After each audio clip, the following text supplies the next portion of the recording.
Htio sam samo prije svega da iskoristim priliku jer smo prošlu sjednicu na ovom mjestu onako na jedan nesretan način prekinuli zbog različitih stvari koje su ovdje desile, da ne ponavljam, javnost je upoznata sa tim,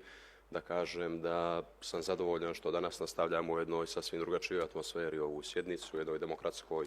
atmosferi dijaloga i tako dalje i tako dalje, da pozdravim takvo ponašanje svih odbornika i da se nadam da ćemo u narednom periodu nastaviti u takvom duhu. Zašto ovo kažem?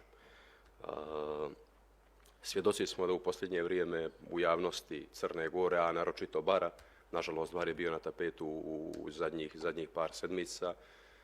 svjedočimo određenim incidentima i pojavama i tako dalje koje ne doprinose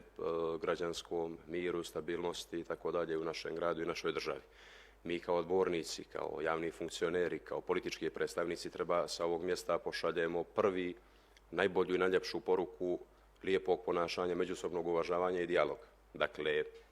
svjedočili smo prethodnih dana su određeni javni funkcioneri, javnih preduzeća, političkih stranaka imali neke vrlo zapaljive i neprijatne izjave prema nekim našim sunarodnicima u našem gradu. Prije toga smo svjedočili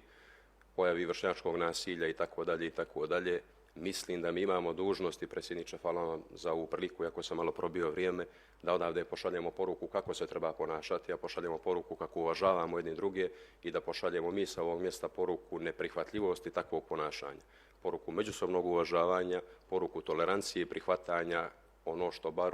baru i pripada. I da zamolim naravno sve kolege ovdje koji god političkoj opciji pripadali da